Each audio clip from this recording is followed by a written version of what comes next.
This is Sharon Wilsie. She's the author of Horsepeak. She's awesome. We met at Equitana in 2019, and Sharon was there because her book's been translated into German, and I had a booth, and we'd heard about each other but hadn't met. And so right across from each other. Yeah. So Sharon came into my demo while I was doing Surefoot, and she was standing next to Brynja Rydell, who was my German speaker. And Brynja was so blown away. I couldn't hear a word you said. But anyway, so that's how Sharon and I met. And Sharon, I'm just going to turn it over to you. And if you would, please give us like a brief history of who you are and how you got here, because a lot of people may not know. Okay. So hi there, everybody, especially people I haven't met yet. So the concept of Horsepeak is based on research that I delved into for a couple of different reasons. I was an equine assisted learning instructor, and I developed programs at the college level as well as for a local psychotherapy hospital and other schools and things like that. And on the other hand, I was working in rehabilitation for extremely traumatized horses at rescues. So I was a rehabilitation specialist. I got called in for the worst cases. And I was an equine assisted learning specialist. So those two things made me go deeper and deeper and deeper into the horse-human connection on other levels. And I found that training modalities just didn't cut it. They didn't go where I needed them to go. And like most people, I read everything. I went everywhere. I watched everybody. I tried all these things. Luckily, I have a couple of really good-natured horses at home. And I was like, guess what? I got back from my clinic. And they were like, So I tried everything out. And sometimes I'd find a nugget, something really useful. But a lot of times I was just at a loss for really developing the rapport between a horse and a human so that it benefited the horse as well. Not just got the horse more compliant, but actually added value and enrichment to their life. So eventually I took time off from my work to just sit in a field with them. And I developed a sort of like, you have the paddock paradise. A lot of people may have heard of paddock paradise. I kind of came up with, I was like, oh, that's a great idea. And I designed a walk about half a mile through the forest to a neighbor's field. I'm in Vermont, right? So some neighbor's back field. And so every day I could walk with the herd to the field. So I got to be in herd dynamics and then sit and graze with them for a couple of hours, 3 hours, and then walk home with them. So all of that, the movement parts, as well as the grazing parts, the herd dynamics. I had 3 mares and a foal and a stallion who'd been gelded. So I had a pretty natural herd. So from that, I was able to have some breakthroughs in understanding how horses communicate just with each other. Like if I'd gone out into the bush and I was just studying giraffes or something, right? So just how do these animals, what are they doing really? And then I reverse engineered that for what gestures and postures and signals could I be doing to have a more direct communication with them that's intrinsic, right? So it's intrinsic. So it's organically understandable, not something I have to teach them to respond to. So that's the basis of the book Horsepeak. It's what are the gestures and signals and communication methods like breath messages, eye messages, the angle that not just, you can turn this way in a round pen and get them to do a reverse, but actually what does the angle mean to them? So that's a lot of information, but what it whittles down to is that there's a system now that I've been able to develop to teach anybody to some of the ABCs. So, whether you want to dive in hook, line, and sinker and learn the whole language, or you just want a few things to say, or you just want to, they're like, well, they're doing this thing. I can ride them and everything's great, but they do this thing and I don't know what that is. And I can understand what the horse is trying to communicate. So that's the baseline of it. And so I was at Equitana, and so I meet Wendy, and she says, this is going to be great. And she pulls me, she's like, let's go. And I'm like, I don't know what Surefoot is.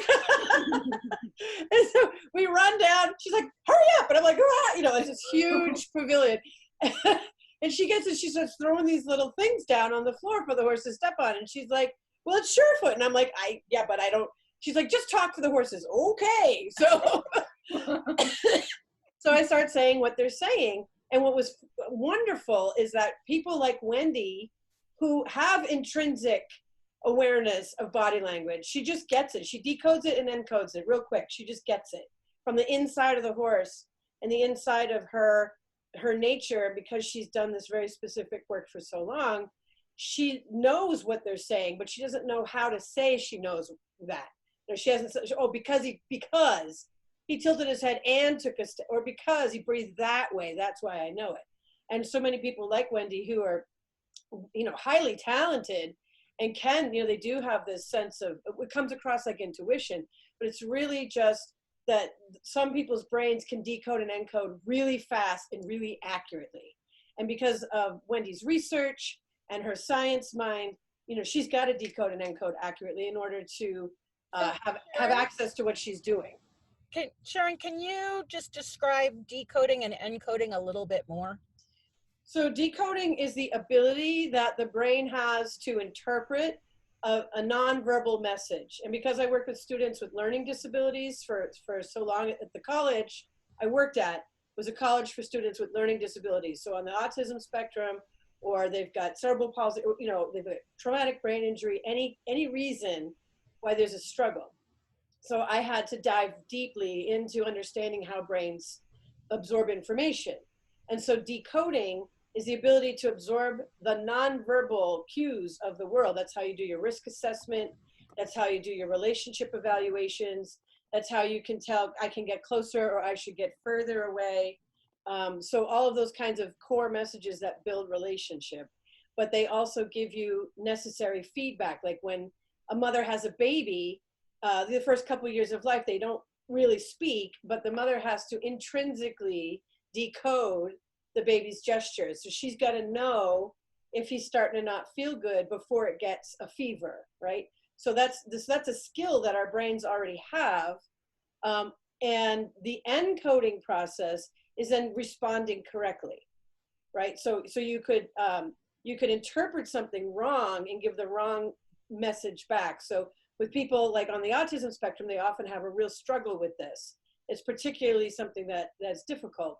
So they have to learn systems of decoding and encoding that are very mechanical to us, but to them, they have to go through this very specific gesture definition.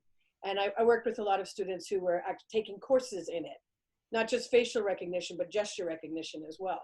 So for horses, because they don't have hands and they're long and they have a long head, but they actually make facial suggestions that are so similar to humans, because we have one thing in common, which is our mouths have prehensile capabilities. So we can do all this stuff. Dogs and cats have fixed lips because they have fangs. So even though we see a round head with two eyes and a mouth that's similar to ours, so we intrinsically want to connect to cats and dogs, but they can't make the mouth and nose and chin gestures that a horse can make. And horses and humans, now I know because I've studied it, make almost identical messages with their mouth, their nostrils, their chin. And then you add things like the height of the head. So if you say, oh, I'm startled, you know, you might go, oh, like this. Well, it's the same, they do the same gesture. And if you're feeling relaxed, you're like, oh, or if you think something's cute, ooh, and you make this. And so when horses come up to you and they're going, ooh, they're kind of going, are you cute? You know, and we sort of have a response to that, which is to go, oh my God, I love you. Come on into my bubble. And they're like, bye. And then, or they just are like, yeah, you got a treat. You know? So understanding how to read some of the basics gives you, you know, extends your ability to be effective, because right. you can do minimal things and have a lot of impact. And that's what I really loved about your work is in the Surefoot pads. And I still love it. I still sing your praises when I'm working, because I'll say to someone, this is where you enter Surefoot here, because the horses are able to express so much about how this is affecting them. And that's what we got to do in Germany. Right. So I'm just going to screen share a little video of a horse. And I mean, I have lots of video clips, but I think it'd be great to have an example. So I'm going to screen share it. You get to talk about it. Okay. Okay. And this We is have actually never done this before, This is so. her video. Oh, this is her video. Okay. And then we do have, Wendy, we do have one with you, and Sharon is talking, and you're throwing some pads down with those 2 horses in Oregon. Oh, cool. Great. Yeah, we have that. And then I have another one where Sharon is working directly with a horse, and you're in the sideline, so we could show a little bit of either Awesome. of those as well. So this is a horse. I don't even remember what this horse is or where this is. I think it's Florida, but it's just a little video clip of a face. Okay. So right there, what you can see from, if you stop right there. Yep. So he's not standing on a pad. Yeah, I think he is. Is he standing on a pad? Yeah, I mean, Okay. I don't have the. You don't have what he's doing. Okay. So because what he's, Yeah, this is a horse standing on a pad. Okay. And probably on that pair of pads. Because where he's at right now in his, what you can see from the eye is that he's gone internal. What you can see from the ears is that he's assessing where this information is coming from. So when the ears move back and forth, they're scanning, where am I receiving information? Okay, that's what those ears do. But when they're doing it on an internal level, it's also scanning myself. So what this horse is saying is, I'm scanning me, I'm feeling where I'm getting information. And if he has a rider on him while he's doing it, that would make even more sense, because he's like, also, what does this have to do with my rider? So he's interpreting 2 nervous systems at the same time. And there where he's moving his head, and that's a boogeyman. So pause right there. Okay. Yeah, So that was really interesting, because that expression right there is him looking for danger. And that's what horses will do right before they go deeper. Okay. Oh, so they'll scan before they actually let themselves down. Yes. Yep. They're checking. They're like, can I do this? Is this safe to do? So right there, if the rider knew that, if she had turned and pointed at whatever he looked at, he's not really looking at anything probably, but he's giving the signal of, is this safe? If she had pointed at whatever it was and looked and then relaxed, she would have been saying with her gestures, I see it. Yes, you're safe. Because it's in his mind probably, not really in the environment, but it still has the same gesture to answer it. So that's really interesting. Let's see, I think. And there are times too when the horse is going deeper and is starting to really like go internal, and then there's a boogeyman too. Yep. So yep. They start to let go, and it's very, very predictable that they have this boogeyman moment of like, wait a minute, I don't know if this is safe. And there, when he's bobbing back and forth, he's going tail to head to tail to head. Yep. In that moment, that's where I have this thing, it's called the buttons. And so it's the interactive zones. Move that up. It's the interactive zones up and down throughout the horse's body, how they communicate to other horses. It's also how they talk to themselves. So when they're flashing information through their own body, you'll see this, and it goes from head to tail. The tail has to have an aha moment. The tail is what registers the feeling about it, right? They demonstrate their feelings. There's the tail right there. That's right. They demonstrate feelings in the tail, because the tail, it goes up when they feel one thing, it goes down. So see, he had a tail gesture, then he had a head gesture. So he's ping-ponging back and forth this information throughout his body and his nervous system, but he's having a feeling about it. And then he had another, that was a little boogeyman moment. So he felt something, he's like, woo, I feel amazing. And then he said, is this safe? And then he went back, and then he looked that way again. So now I think in that gesture, because it wasn't a boogeyman gesture, he was actually just looking to the side. I feel like he's isolated where some of his issues are, and it's more on the left side than the right. Right, and now he's boogeyman to the other side. So now he's going to go and check out his other side. And you can see those lips moved a little bit. There's the nostrils. They have a reset right here, GV26. It's an acupuncture point. And it's also where they greet. So when we greet them, they greet here. When they greet each other, they greet there. But when they're resetting the nervous system, when they're going from sympathetic to parasympathetic, this needs to get activated. And you'll see them sometimes rub it on something, or they'll rub it on you. And you'll see right there, it flutters. Yeah. There goes the lips. There's a boogeyman. Is this safe to do? There's the lips, and you'll see, keep going forward a little bit more, because you'll see it really shudder. He has a big nostril there. Did you see it? Yep. Yeah, so the nostrils went, whoo, and then the whole thing went, and that would be like us going, whoa, we would make a similar gesture, but we would probably have a word with it, which they don't have the word. Right. So right there, he went, whoa, this is so much information to take So in. I'm going to see if I have a more of a facial. Okay, so here's just another horse. You feel that sway.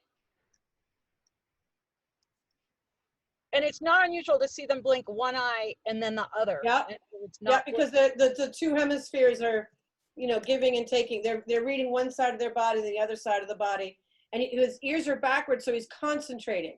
So backwards, not flat back. Backwards ears means deep concentration. It's like us making a scowl when we're concentrating, trying to, you know, figure out a math problem, and we make this face. We're not angry. We're just concentrating. So his face is in pure concentration. But if you look at his lip in that last picture before we went, look at from there to the next one. Oh yeah, That's the video. Right there. Look at what his lip did. You see, he made this little thing with his lip right there. So that's the reset.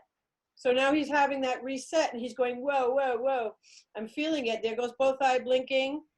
There he's licking and chewing. And what that means is that the information has traveled, and he's now able to body scan himself. But a lot of times when horses first do this, they're asking you, do I have permission? This isn't usually what you ask me to do. You don't usually ask me to go internal and tell you what I feel. So I'm not really sure if that's what I should be doing. So they kind of stand there for a minute. And as soon as they realize, like, oh, I'm not getting in trouble. Clearly this is what you want. Yeah, I'll body scan. Great. So that's where he went to. So sometimes I've seen horses literally take their muzzle and dive it into the dirt and just look like they're grazing. So that's a reset? That's a reset. Yeah. Let's see. So if they have an object in front of them, like a big blue barrel, they'll use that, and then they can really massage it because they can get it on the lip of the barrel. So I like doing this kind of integration work where they do have something they can put their nose on. See the tail going. Yeah. So he's processing feelings there, and that would, to me, be stored stress messages. And this is another, so the horse has moved in between, and then we've come back and put him on pads again, and you can see that there's a lot more swaying. Yeah. Video at this point, right? Yep. So in the beginning, he was kind of like uncertain, and now he's starting to explore a whole lot more. But as he explores, a lot of those, whatever those pent up emotions are about, I can't say what the emotion is. I can't get that far inside their head, but I can say that they're having them, right? And so I can just say stored emotional stress from whatever, anything at all. And now he just touched his backup button. That's interesting. Yeah. Okay. So if you pause right there or go back, the front of his, well, it's actually the front of his elbow. When he touches, it goes from the knee right there. That's the backup. Literally, that's the backup button. Wow. And that is what they use to renegotiate, okay, all their feelings. They get back in their body. So if they've been dissociated because of stress, all right, and I don't know, I'm not saying this person is mean to him or any of that stuff. Horses have stress. They come out and they come into our world, and we have stress, and we're riding them, and we've got stress, and they could be taking on our stress. Or they had an injury. We just They met had someone. yeah. They had this horse was really, really stressed out, and we're like, has anything happened? The girl's like, no, Right. nothing. And then, oh yeah, 3 years ago He went lame, and she had to literally walk help his his leg. leg to get him back And inside. so we assumed that could be part of Right. his tension. So I can't say what, where, why it's particular. I can say that it is emotional stress because of my research. Can't say what motivated it, but my guess, because he's working on renegotiating his physical being, is that he could have stored emotional stress about an old injury or an old illness. But they do also, because of my work with therapy horses, they do take on and absorb some of because we're leaders, and if the leader shows up stressed, then we're also telling the horse accidentally, hey, you need to be up here with me. So The horses, I just want to say about the horses in these videos, these are all going to be students of mine. A lot of these horses I've worked with many times. That one I'd worked with more than once. Some horses I have never worked with until I saw them. So, there's a whole range of backgrounds on these horses, and we can't say any particular, it's like, I don't know. It's just like us. I don't know your history when you come. I don't know the history either. So, and so often people, like when I'm doing a riding lesson, Mhm. I'm like, tell me about your injuries. And they like, oh yeah, well, maybe I had a car accident 20 years ago. And then I Right, start exactly. working with them and they go, oh, I broke my neck yesterday. I forgot to tell you. Right. So we have a question here. It'll be great to address. I'm sure other people have it. So is Yep. he feeling this past stress or letting go of it? Both. So this is what, so think of the horse's world as very black and white, okay? When they're on horse time in the field with their buddies, they can return to homeostasis because they're in their environment with their friends. They can go back to a level of what I call zero. It just means homeostasis. Define homeostasis. So homeostasis, switching from sympathetic to parasympathetic, going all the way back down to rest and repair. The nervous system is at its most relaxed state. Mind, body, feelings, everything's chill, everything's calm because the herd makes sense. The herds are stabilizing features in a horse's life. So when he's out in nature with a herd, he can stabilize himself and go back to what would be normal. But when they come into our world, we show up, we have, this is the very first thing I teach people to do is how to get to zero for themselves. At least try, at least aim for it, at least be aware of it. So in our presence, their stress levels go up. And lots of people have done research about this with saliva swabs and looking at cortisol levels and things like that. So in our presence, we show up and we say, I want to do a thing. And they might even like doing the thing. It's not like they don't like it. They're saying, I hate it. They might look for you and say, I love doing the thing. But the energy level, the intensity level goes into activity, which so the adrenaline levels, the cortisol levels go up. And so if something happens where two things have happened, maybe he had an injury, he had an illness, something was a little extra stressful, he went to a trainer, didn't like that trainer, whatever, those levels can get up in the presence of a human. The horse doesn't have the capacity to say, oh, let me put on some Eckhart Tolle and calm myself down. I'm going to listen to some Brene Brown and figure out where my boundaries are. Like, he can't do that with us. So this is giving the horse an opportunity to review in their way. And I don't know if it's a memory, if it's a flashback, if it's a felt sense. I can't say that. We haven't put a scan on a horse's brain and kind of isolated all that stuff out. But I so want to do that. Doing it. You got to do that. I know. I want to do that. I'm working on it. Okay. Yeah. I'm working on it. I gotta say. So what we can say is that he's in some level, his dynamics of his gestures show that he's releasing that intensity. And I have seen in situations where I have a stable mentor horse who's helping me with an unstable, troubled horse. I have seen the unstable, troubled horse do this in the company of the mentor. So I've seen horse-on-horse activity where the mentor is doing certain signals and gestures to help the unstable horse to release. And they do this exact process. So that's how I know what it is. So we have a great question about horses kept in a single stall, holding more because they never get in a herd to let down. But I want to say something about that because there are horses that it's whatever you get used to in many ways is what you're used to, right? So there are horses that live in stalls that really like being in stalls. And when you try to turn them out, they don't want to be turned out and they're super stressed in the field. So wherever they're finding their natural return to zero, most horses prefer that. That's what they want. They want to go back to sort of nature. But you're right. I have a horse who, our joke was that if the world ended, she would run away and find the nearest stall and put herself away. Right. So, but it's true. And it's like people, some of us really need a lot of companionship and others of us don't. And that's like with the coronavirus outbreak right now, Brad and I are self-isolating and I am happy as a clam because when I'm home, I self-isolate anyway. Right. So, for me, not being around people is not a stress, but for many other people, not being able to be around people is a huge stress. So you have to take each person as an individual, each horse as an individual, and look at how are they in that environment? How are they handling it? How do they react? Look at their facial expression and assess the individual. Right.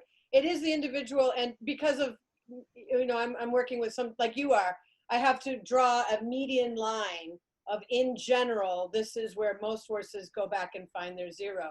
But absolutely, I totally agree with you that every horse is an individual and they all, what is typical, and you do find horses that get better homeostasis with their person, if if they have such a deep rapport with that person, they may get more stabilized with their human because they've pair bonded with the human. That happens too. But in general terms, as soon as a person shows up, the horse's stress levels go up as well, which is not necessarily a negative thing, but it is a thing. Yeah. And then there was also a question, and the answer is yes to this question. Has Sharon exchanged info with Dr. Stephen Peters? And we did actually head out to Oregon together with Wendy, and we had Lucinda Baker, who does ethology with horses and really is into brain studies as well. And so, yeah, last year in May, we all did get together and had a really great seminar. It was a few days, and I do have some recordings from Dr. Peters during that time, so we will post some of those things on our Teachable account. So check out. And if anybody's unfamiliar with Dr. Peters, I did a Zoom meeting with him a couple weeks ago. It's up on my YouTube channel, Murdoch Method, and he did Brain 101. And I'm just starting to talk about the horse's brain, and we're gonna continue those conversations. So go check that video out. Do you want to share some of the video from last May where we were together? Sure. So just give me one moment. Let's see. Very exciting, Wendy, those two videos. So I have, I have so many videos, and like having you like watch them and put words to it that's the thing is I didn't notice he hit the backup button. I just saw him, touch his chest. I'm like, what's really cool is there's a horse that was riding with me, and you've seen my work, you've seen how you described it as a little bit like Feldenkrais for the horse. And I had a horse come up to a barrel and start bumping her backup button at the barrel and then rocking backwards and then bumping it and then rocking backwards. And, the horse took agency because we showed her how to do the therapy backup. Right. And she took agency and said, you know what, I like that so much. I'm just going to self-serve here. Yeah. And actually, that's the same thing with surefoot pads is that you see horses, once they understand them, they will go and seek them out. They'll try and get on them themselves, or they'll be just showing you which foot they want. So again, I think that's a great word, self-agency. And that's a lot what the surefoot offers because it's an offer, it's not a demand. So in the background of this video you guys are going to show is I'm working with the other horse with the surefoot pad. So I didn't get to see Sharon work. Just it's supposed to be the first time too. One of these, just a little information, one of the owners here was a veterinarian, and they did a lot of trailering these horses around and going for rides. This is a little bit more out west where you can do that kind of thing. You can have these like long, glorious rides. And they're really great owners. They really care about their horses and invested in the horses' well-being. And the horses are really, good horses. The one that Wendy's working with had started opening up, and so some of the stuff he started demonstrating was levels of stress, and then it turned out I forget what his medical stuff, he had something going on, and so I don't remember exactly what it was, and they've been working on it, but when he got to you and the surefoot pad, some really fascinating stuff happened. But I took his buddy over here, and because his buddy didn't want to leave him because he kind of took care of him, and so I took the buddy and I set up what's called a safety object. And horses will make their own safety object. They could even use a pile of poop to make a safety object. They'll poop in an area they've decided this is my safe zone. And you'll see them sometimes go put their nose on something for a long time and linger there. That's another way for them to say, this is a safety zone. This is the object I'm relating to my safety zone. And so like what Wendy was saying before, where some horses normalize in their stall, that's because they get into their stall and they go, this is my safety zone. I'm in my safe house. So you can artificially create a safety zone for them, understanding that this is something that they have the capacity to do. So I got the cone, and you bring them to it, you walk away, you bring to it, you walk away. And basically I'm saying this is your safety spot so that he could relax, because horses are never away from each other in their mind. And he could see his buddy was going through something and he was getting stressed. So by having each of them have their own relaxation, like spa day, they both benefited. So I was doing my thing, she was doing her thing, but they're still aware of each other. So we'll just go ahead and watch. I haven't watched this in a million years. Since we're in it. Since I was in it. Yeah. All right, it should hopefully work. It should be playing. We could. Oh, here we go. And just mute the volume so that we don't have to. That's it. All right, so here I've got the safety. I don't know what my plan was, so watch it with you. Oh, I threw it, right. So this is a great way to say, let's go there. And that's a check-in. So remember how they reset on their muzzles? That's also how they reset with you. A lot of horses are reaching around to touch. All they want is for your knuckle. They just want to touch you. It'd be like a check-in with someone going, hey, are you ready for this thing? They don't have hands, but they use this for their connection place. So I went to the cone. I'm saying, this is a nice place to be. I'm going to hang out here. I'm going to stand sideways. I'm going to relax. I do head bobbing, which is a way to signal you can let go. He looked when I looked. He's got his ear back on his other friend there. I'm looking away. I'm taking some breaths. I'm talking to the people. So he looks at what I'm pointing at. And then he looks back at his friend. So he gets it that I'm doing some in-charge behaviors.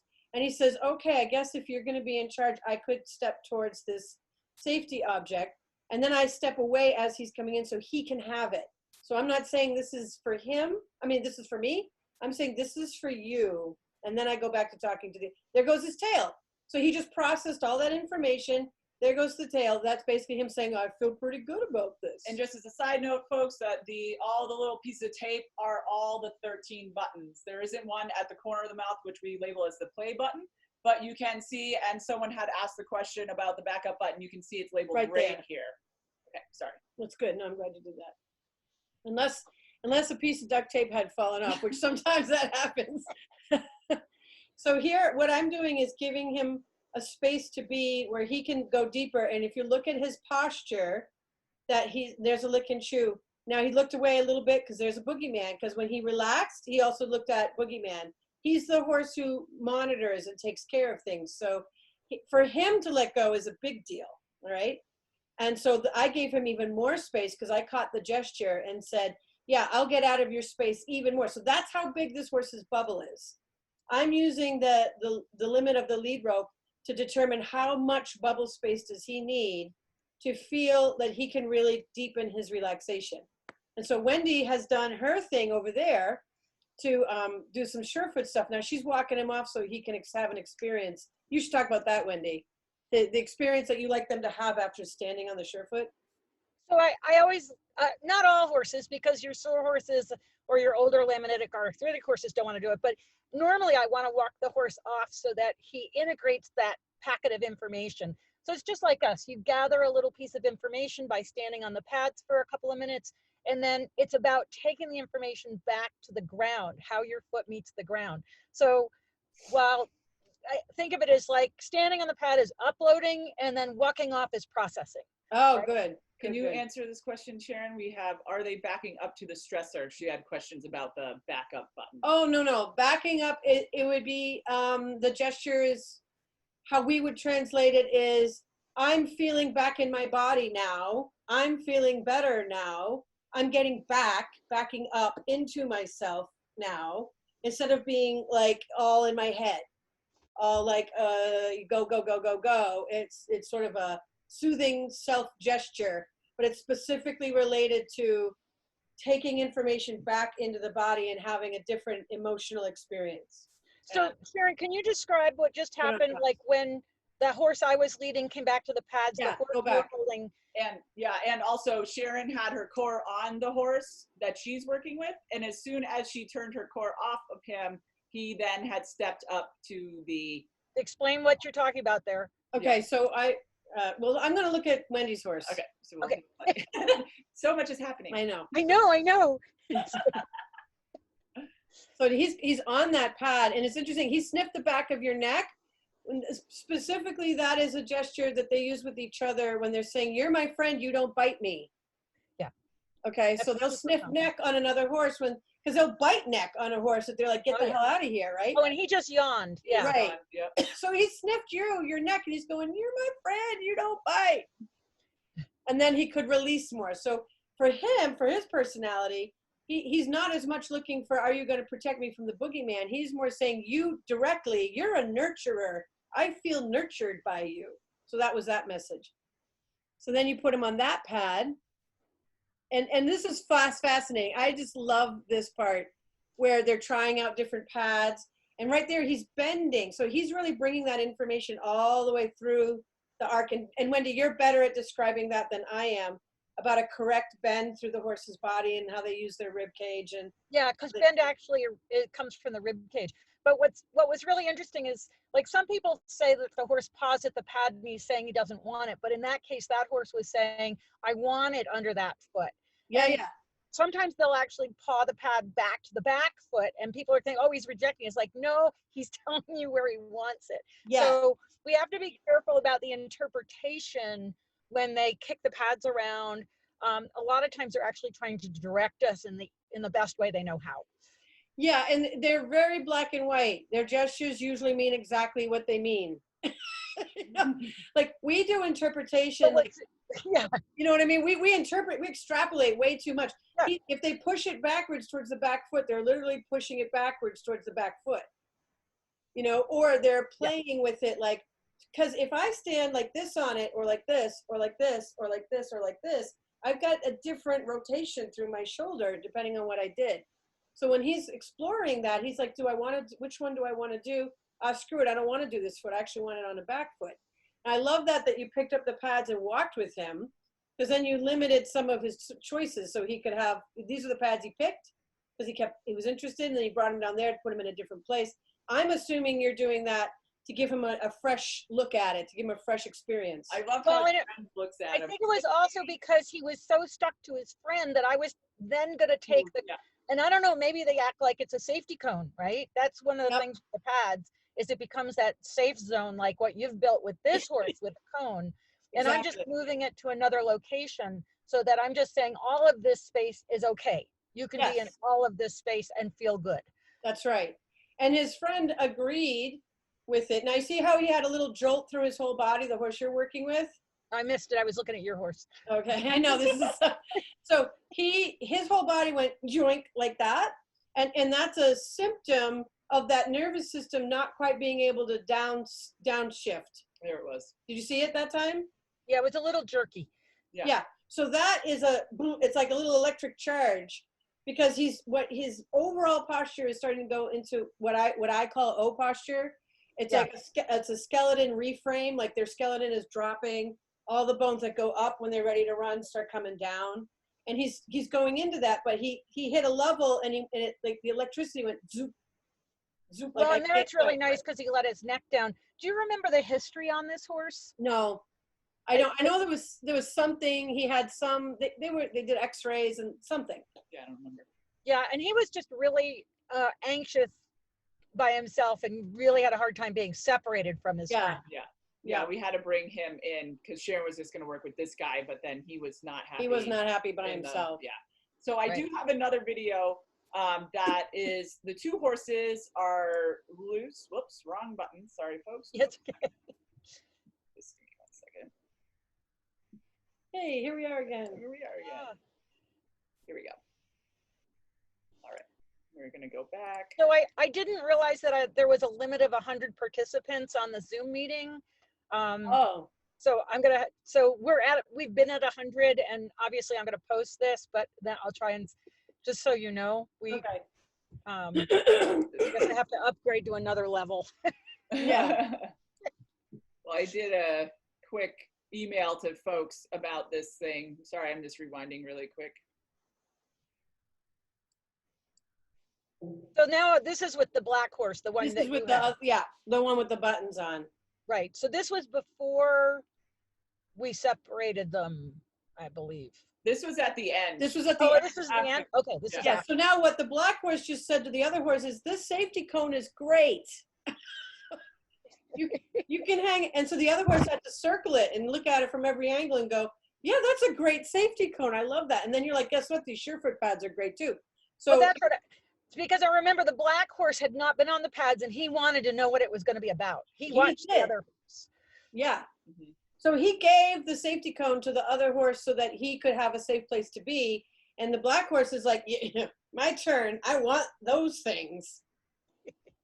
Yeah, because the other horse is lined up basically at his girth button to the cone. So that's the he has line up at the cone. The other horse, if you could imagine a down shot, the other horse's girth is aimed at the cone like this. So it's line up, and he's got his nose aimed at the hip of his leader, so he's follow. So he's got himself protected this way, and he knows who he's following this way, so he can just relax. So basically, the black horse gave him some crayons and said, could you just color for a few minutes? I love that. And I think there I kind of moved so that he would not, because see, he started to bother his friend a little bit. Yeah. And what he's doing there is he can tell his friend is going internal, and he's sniffing the hind end. Am I still supposed to follow you? Or should I, because if you go away, if you go internal, I don't have you anymore. And so are you still there? Are you still there? Are you still there? Are you still there? Like that is what he was saying. So when you said, he's still here, you're fine. I'm here too. The cone's here too. He actually looked at the cone. See that when you came over, he looked at the cone. Oh, she says I can't have him. I have to have my cone. So I love watching. Oh yeah, that was a good one. Because that went right through his body real quick. Yep. And there I just kind of said, leave him alone. Yeah. Yeah, you're like, would you just have your crayons already? Yeah. It's not safe. See when he looks around? That's the sentry look. It's not safe here. It's all cold and lonely by myself. So that's just interesting to notice how their dynamic is. And the black horse knows he's going to be okay. The black horse also knows that you're being big mama and telling him, just go to you're fine. Yeah. Right? And there goes the tail. So the tail lift like that on the black horse, that's a really good sign. So whatever emotional content, stressors, stress memories, they could be pain stress memories, like the memory of pain, right? Or it could be emotional stress memories, but they show up there. And well, he just let them go. So that you gotta feel it to heal it is what they're saying, right? So the same is true for them. They gotta feel it to heal it. But plus he has to babysit his friend. Plus he has to babysit. Yeah, that was the thing, is he had to babysit all the time. Right. And so he didn't get to, I think I might be coming in to say, let me deal with the youngster. So I said, come and be with me. So I checked in with him and I looked around and he dropped his head immediately. So, and then he said, but I want my friend. I want you and my friend. I want both of you. And so I'm saying, okay, I'm going to guard you. I'm going to protect you. I'm looking around at all the danger.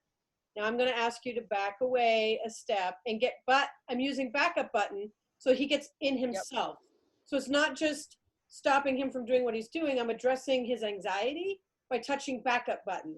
And going for the bridge of the nose. And going for the bridge of the nose. Bridge of the nose is often you'll see it's a soft correction measure. Mothers will do it to their colts. You know how, especially being a scientist, how sensitive the bones of the nose are.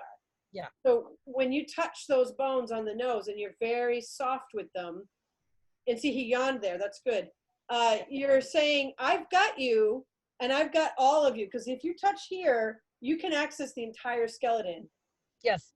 Right here. These guys, look at this little bone. Of course we have a horse head. Yeah. It's sensitive and you have to use it very gently. This is George. So this is what I'm doing to him, and then I'm doing that. Yep, and see how that even it's going to affect the atlanto-occipital joint. Exactly. And then if you do this little gentle rocking, yep, and it encourages, and they want to do that same thing. They want to just. Well, and you'll see a lot of horses on surefoot pads that do a little gentle head rocking. They do. Video. It's very common and it's very interesting. It's this little head rock, I guess. Right. And yeah, and so this is exactly the same thing. You'll see them do, and you'll also see. Whoa. Ready? You got him. Yeah. You got it. Don't lose, George. I'm gonna jolt this a little bit. All right, because all those nerves, all those cranial nerves in the face, there's so many of them in the face and the tongue, right? And then you've got the vagal nerve going down into the body.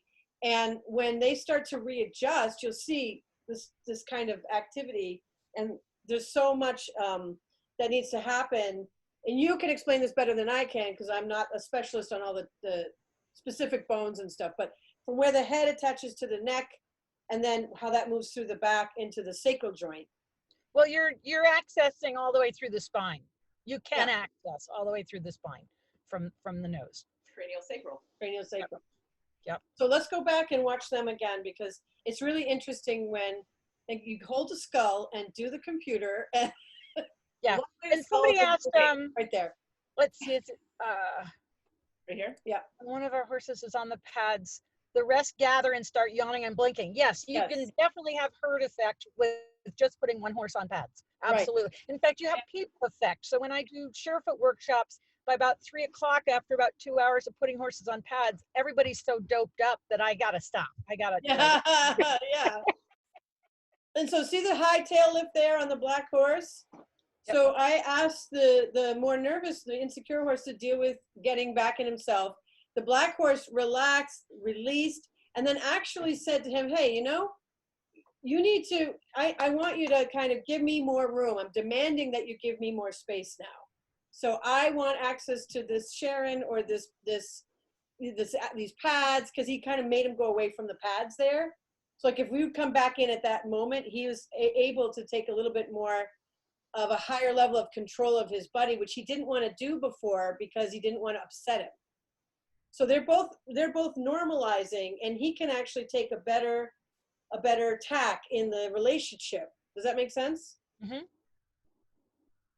right, that's the end. That's the end. I think we have, let me just stop this. I'm going to double check. You can keep talking. I'm going to. Well, here, I can just throw up another, I can screen share. Yeah. Let's see if where's my videos? No, I thought I put all my videos in one file to make this easy. Yeah. Well, so that was neat. So when they're not watching. I'll show. Okay. We got something, Wendy. Here again? Yeah, just a sec. Yeah. Go for it. I mean, it's just kind of neat, but whatever. You're I'm sharing, happy to look at your stuff. We're sharing each other's work. Yeah. See, here we go. Okay. Well, where was the other one where they were loose? I thought we were just looking at this. No, the one where I turned around and did a go away face like this in the air. Why don't you throw one of yours up, Wendy? Okay. Sorry. No problem. Okay.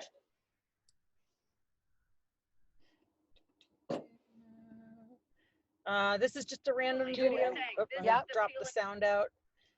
This one, nostrils. Yeah. Look at that. If you go back and forth with the facial expression, real slow. I like that you can do that. Look at that. Look at the nostrils, the lips, the lick and chew, and that point between the nostrils. Quivering there. And at the same time, the eyes and the ears. This is all the nerves of the head are doing something. Yep. And this horse, I mean, you'll see these nostrils like this with horses very commonly. Like he has not been doing much of anything other than some walking, right? Right. But you'll see nostril flare, super common, like really big flare. Sometimes one nostril gets way bigger than the other. And this is indicative of the kind of breath that they're doing.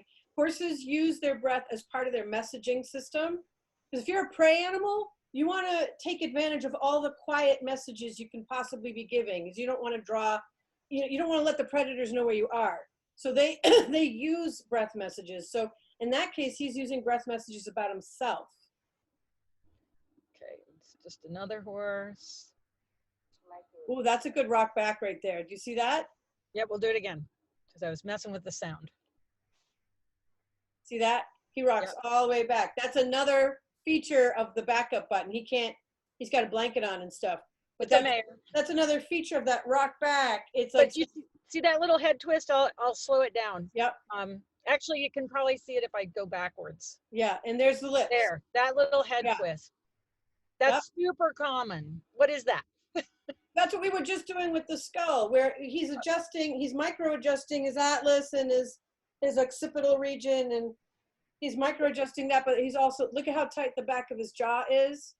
So any TMJ, any stuff that's habituated holding, right? The hyoid, so any stuff where they've gotten into a habit of holding here. Yep. That they can release that themselves. So if he's got like a bad tooth or something, he's limited. Or if he's got, sort of a bad angle where he really needs an osteopath or a chiropractor.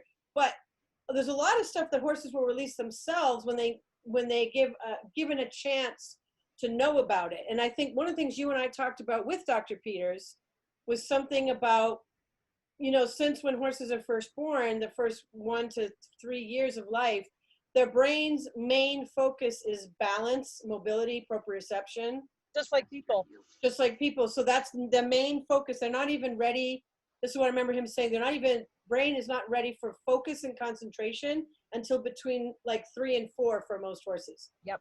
And so, you know, a lot of these horses, it's just like people. They have habits, and it may have come from having bad teeth. It doesn't mean that the horse has a tooth problem or a foot problem right now. But once you develop a habit, if you don't do something about that habit, you still got that habit, right? Right. And this is something, you know, because you do Feldenkrais and you've taught me a few things where I had some body habits, and I'm one of those people that you're like, what's going on in your neck? I don't know. Oh yeah, when I was 20, I broke it. I forgot that I broke my neck. And so that's what I'm trying to say, is that with Surefoot, what we see is a release of a lot of old habits. It doesn't mean that they have something acute going on, although a horse may, but typically we're looking at, because most of our clients, you know, are really conscientious about their horses, but they've gotten this horse and who knows where it's come from or what its life was like when it was younger. And so now here they are, and what we're trying to do is help them optimize. Yep, exactly. And so a horse, my opinion, having worked with rehab horses, a horse who has limited mobility becomes very emotionally stressed. So same with people. Yes. Right? Yeah. And we're the same, really. Yeah. So sometimes, well, the reason I'm saying that is sometimes when horses hold a lot of emotional tension in their pelvis, it's really about their story. It's not really about what the person has done or is doing. Maybe there's an old story like the original trainer or something like that. But a lot of times, if they've been through a physical trauma, they've been through an illness, they've got lack of mobility for some reason, or they've gotten into a weird habit, they become emotionally stressed about that because that's their mechanism for staying alive. So we get stressed about it too because we get irritated. So like, gosh darn it, I can't make a sandwich the way I used to. But a horse, because they're in a direct experience of their life. If I'm not mobile, I could get dead. Right.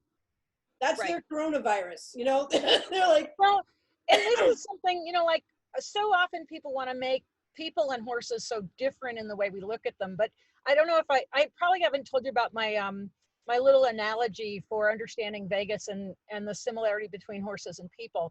And it's basically like, you know, if you have a significant other who has a boss, and suddenly you find out you have to go to a dinner party at the boss's house, and oh, by the way, your significant other is going to get hauled off into a meeting the minute he walks in the door, what's the first thing you try to do? Get out of going. Yeah. Right?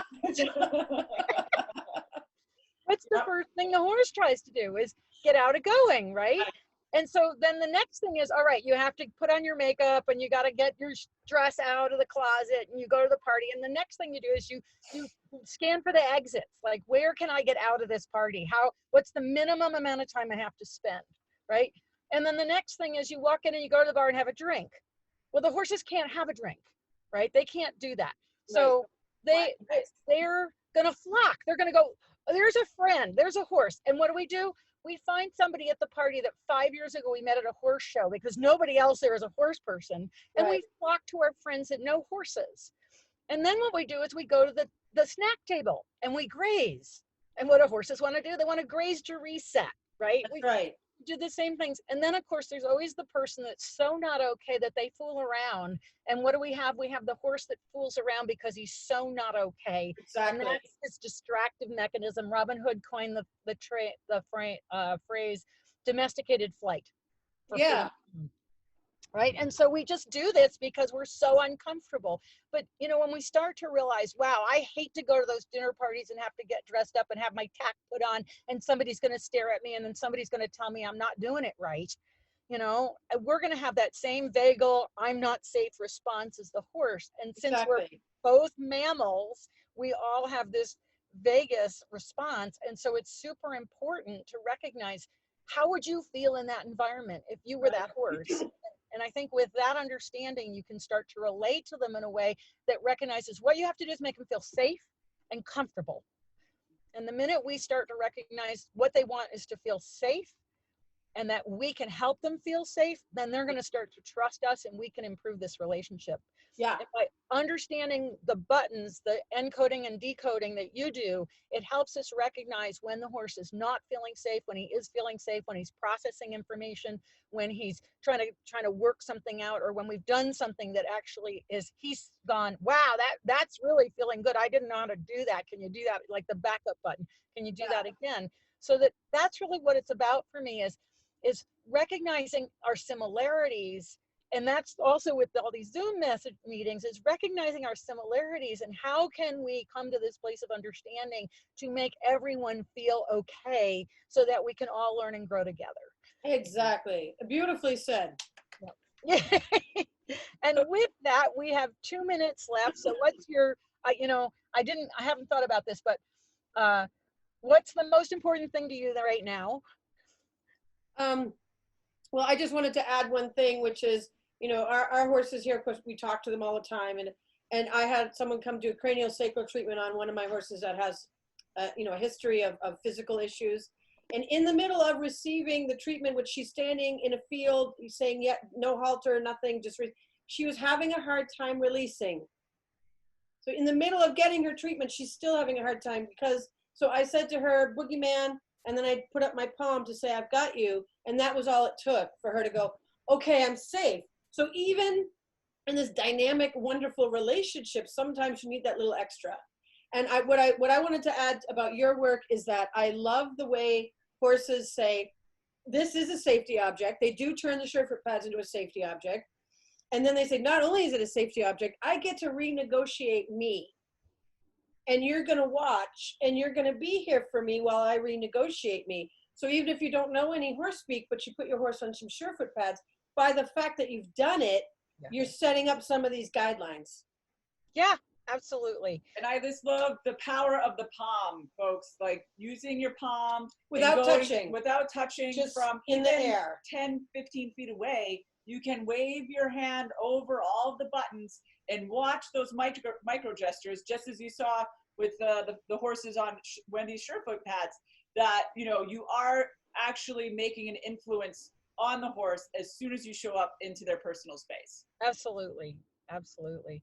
So, we're getting comments here. People want us to do this every day. I don't think we can do it quite that often, but I'd certainly love to do this again. Yeah, definitely. Definitely do it again for sure.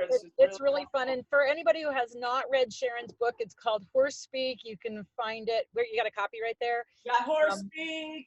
Yep. Got Horses in Translation. Yep. You got DVD. it's on the floor. DVD. And we have webinars available, folks. Sharon's launching on April 15th, a horse personality webinar. So that is going to be great based on the different roles. She was talking about a joker, there's peacemaker. So it's going to be really awesome if you're interested in finding out what energy type and personality type your horse is. Awesome. So, yeah. And if you're in Germany, we do have Germany. We got Horse Speak in German and Horse in Translation in German. And then Horse Speak is available in Japanese too, if you're interested in reading Japanese. It's in Italy and French and Polish will be coming out. Polish and Netherlands. Yes. Yeah, Dutch. Yeah. Oh, cool. Yeah. All right. Well, thanks so much for joining. Yeah. Thank you, Wendy. Thank you so much. Stay safe. Thank you all for coming out to visit. Have a great day, everyone. We'll talk again soon. All right. Take care. Bye.